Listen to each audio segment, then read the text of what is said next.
Factor BJP के लिए क्या है और समाजवादी पार्टी ने क्या किया। बीजेपी की जीत के फैक्टर प्रत्याशी बदलना सबसे बड़ी बात, लेकिन समाजवादी पार्टी के हार के कारण क्या है, उन पर परिवारवाद का आरोप लगा। इधर भारतीय जनता पार्टी ने कुशल संगठन का परिचय दिया, रणनीति बनाई। उधर समाजवादी पार्टी ने क्या किया, यादव वोटर्स उनसे छिटक गया। सोचिए अखिलेश यादव जी, इस पर आप।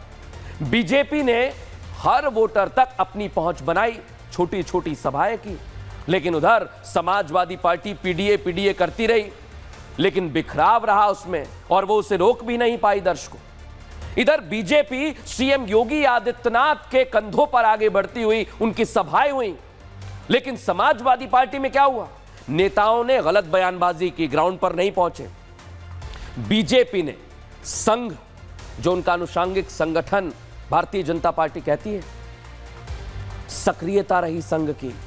और इधर समाजवादी पार्टी क्या रही, बीजेपी ने जो आक्रामक प्रचार किया उसकी काट उनके पास नहीं थी। और यही मुश्किल थी समाजवादी पार्टी की कि वो पहले ही दर्शकों हार की स्क्रिप्ट लिखने लगे, पहले से ही हार की स्क्रिप्ट लिख रहे थे। इसलिए आज मैं कह रहा हूं ये रुदाली की जा रही है दर्शकों, रो रहे हैं ये लोग।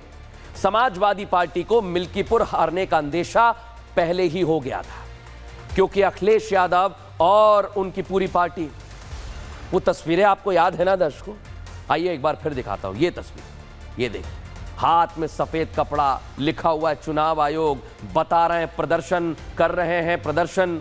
लेकिन बड़ी बात आपको पता है, चुनाव आयोग को मरा हुआ बताकर ये कफन भेंट करने की बातें कर रहे थे ना, अब इसका नतीजा आ चुका है भाई, जनता ने मोहर लगा दी है। तो समाजवादी पार्टी के अवधेश प्रसाद हार का ठीकरा चुनाव आयोग पर फोड़ रहे हैं। जीत जाओ तो सब कुछ ठीक, लेकिन एक हार क्या मिल जाए, चुनाव आयोग पर ऐसे बरस पड़ते जैसे सारी गड़बड़ी कर दी हो। लेकिन हार गए तो चुनाव आयोग पर मिली भगत के आरोप लगाने लगते हैं आप लोग। थोड़ा संभलिए जरा, फर्जी वोट डालने तक की बातें कही जा रही हैं दर्शकों। सोचिए आप, अवधेश प्रसाद क्या कह रहे हैं, सुनवाता हूं आप। कम से कम 80-85 हजार वोट फर्जी डाले गए, और यहां तक कि यहां का सीओ इनायत नगर थाने में बैठे थे और फोन योगी बाबा से फोन कर रहे थे, और वहां के थाने के कर्मचारियों ने हमें बताया कि अरे साहब, ये तो सीओ साहब इतने हमारे अधिकार मिला था कि मुख्यमंत्री से डायरेक्ट बात कर रहे हैं, मिले। तो चुनाव में एक तरह से ये डाका पड़ा है। अवधेश जी, आज एक और सवाल आपसे करता हूं। आप चुनाव आयोग पर बार बार सवाल उठा रहे हैं ना, अधिकारियों की मिली भगत की बात कर रहे हैं ना, लेकिन क्या आपके साथ उन अधिकारियों के नाम है?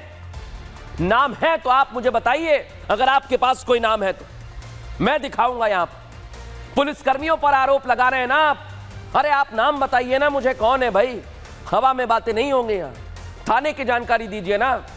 अगर आपके पास कोई भी सबूत है तो आप मुझे दे दीजिए, हम भी तो देखें भाई आपकी बातों में, आपके आरोपों में कितना दम है, या फिर ये हवा हवाई चल रहा है सब। और सिर्फ हवा हवाई बातें ही नहीं कर रहे दर्शकों ये लोग। मिल्कीपुर में जनता ने इन्हें वोट नहीं दिया है, यह है सच। अपनी हार के कारणों पर मंथन नहीं कर रहे हैं, उसके बजाय ये तरह तरह की बात कर रहे हैं, सवाल उठा रहे हैं। अरे असली नेता तो वही होता है जो हार की जिम्मेदारी लेता है, उस पर काम करने की बात करता है। लेकिन आपको तो 2027 की चिंता अभी से होने लगी है। मिल्कीपुर हारे नहीं कि 2027 में ये लोग जीत के सपने देखने लगे हैं दर्शकों। सुनिए जरा अखिलेश यादव क्या कह रहे हैं।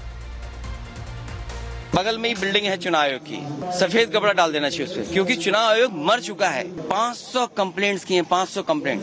अगर एक भी कंप्लेंट पे उन्होंने कहा, और मैंने अपनी कई प्रेसों में ये कहा था कि मैं चाहता हूं ये चुनाव देखे दुनिया कि मिल्कीपुर का चुनाव कैसा होने जा रहा है। समाजवादी पार्टी की गुंडागर्दी हारी है, ये अपराध और माफियागिरी को जो बढ़ावा दी वो हारी है। लेकिन इतना ही कहूंगा, यह तो अभी शुरुआत है, अभी ये झांकी है, पूरी पिक्चर बाकी है। 27 में समाजवादी पार्टी समाप्तवादी पार्टी बनेगी। पूरे देश के लिए संदेश है, और तैयार होकर के भारतीय जनता पार्टी को पूरी 27 में पूरी तरह से सफाई करने का काम करेंगे। मुझे लगता है अखिलेश जी ये जल्द करके दिखाएंगे और जो अवधेश जी ने कहा वो भी करेंगे। अब सारी उम्र की राजनीति के बाद आखिर में फिर झूठ, ये तो साथ में लेके नहीं जाएंगे।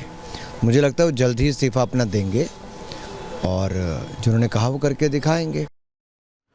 अब तमाम कोशिशों के बाद भी समाजवादी पार्टी के हाथ से मिल्कीपुर फिसल गया है।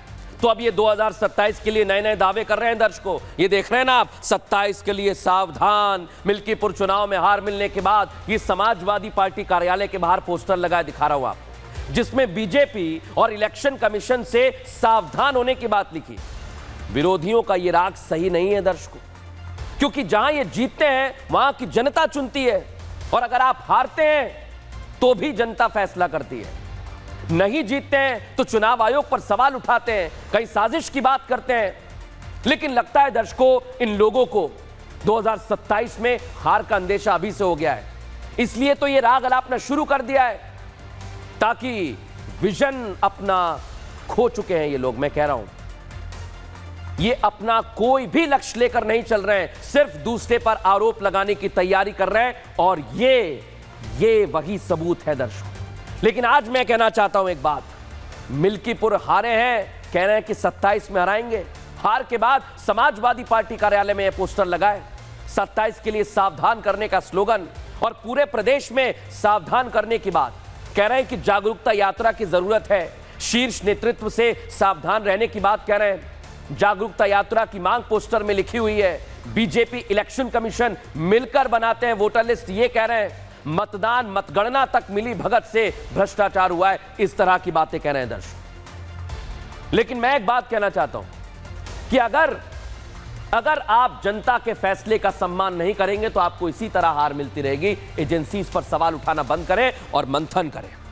अब आगे बढ़ेंगे दर्शकों, एक और खबर। दिल्ली में मुस्तफाबाद है ना दर्शकों, मुस्तफाबाद का नाम बदलेगा। लेकिन एक बात आप सोचिए जरा, दिल्ली में विधानसभा चुनाव हुए और कुछ घंटे पहले ही नतीजे भी साफ हो गए। आम आदमी पार्टी की छुट्टी हो गई और बीजेपी ने बहुत बड़ी जीत हासिल की है। लेकिन अब दिल्ली में बीजेपी सरकार बनने जा रही है। इस जीत के साथ एक नई मांग उठने लगी है, और तेजी से उठने लगी है। मांग है नाम बदलने की। नाम दिल्ली की किसी सड़क का नहीं है दर्शकों, किसी इमारत का नहीं है, बल्कि राजधानी दिल्ली की एक जगह है, मुस्तफाबाद। बीजेपी कह रही है कि भाई नाम बदलेंगे। और कौन कह रहा है ये बात? वहां से उम्मीदवार थे बीजेपी के मोहन बिष्ट, जीत गए वो कह रहे हैं कि मुस्तफाबाद का नाम बदलना चाहिए। लेकिन दर्शकों, अगर बदलेगा तो मुस्तफाबाद क्या कहलाएगा, मैं आपको बताता हूं। देखिए, ये मुस्तफाबाद है।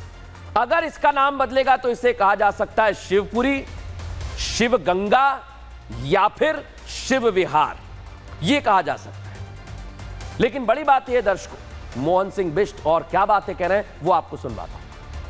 मुस्तफाबाद का नाम इसलिए भी बदलना चाह रहा हूं क्योंकि लोग यहाँ आना पसंद नहीं करते। जब आबादी 58% आप लोगों के आधार पर कही जा रही है तो उसका नाम आखिर शिव विहार या शिवपुरी क्यों नहीं? भाई नाम बदलने की मांग उठा रहे हैं लोग, नाम बदलने की मांग उठा रहे हैं। लेकिन बड़ी बात क्या दर्शक, क्यों उठी है ये बताता हूं। मुस्तफाबाद में हिंदू आबादी करीब 58% है, जिले में मुस्लिम आबादी 42% के करीब है, और मुस्तफाबाद के नाम से इलाके के लोग परेशान रहते हैं, क्योंकि लोग ही यहां पर नहीं आते बाहर से। मुस्लिम नाम होने की वजह से यहां पर हिंदुओं का पलायन भी हुआ है, इस तरह की बात कही जा रही है दर्शक। लेकिन एक तस्वीर अभी मुस्तफाबाद की अभी तक देखने को मिल रही है, एक छोटी सी रिपोर्ट आपको दिखाता हूं।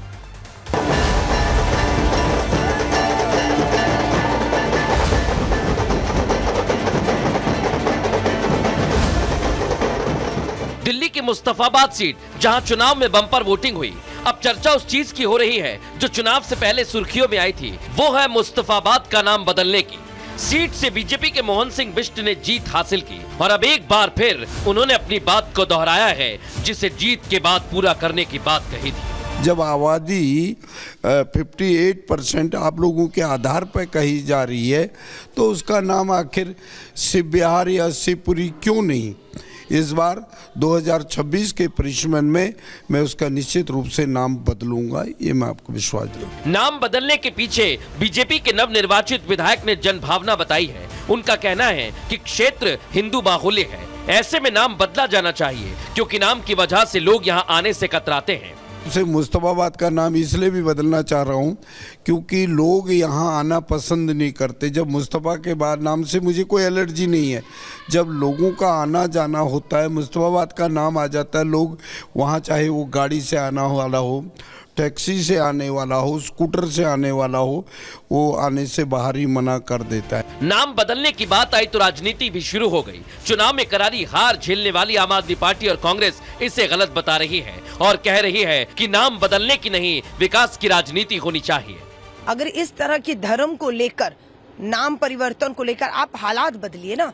यमुना का पानी दूषित है, उसे साफ करिए, हवाएं जहरीली हैं। काम नहीं करेंगे, नाम जितने मर्जी बदल लें। ये दिल्ली है, ये ना केजरीवाल को बख्शा ना आपको बख्शेंगे। हमें पॉजिटिवली वाइब्रेशन के साथ दिल्ली के अंदर जो भाजपा ने जो कहा है उसे पूरा कराने के लिए हमें संघर्ष करना है, हमें लड़ाई झगड़ा नहीं करना है। ये पूछना चाहता हूँ मुस्तफा नाम कैसे पड़ा? मेरा तो एक ही सवाल है, आप छोड़ दीजिए अभी 1 मिनट के लिए।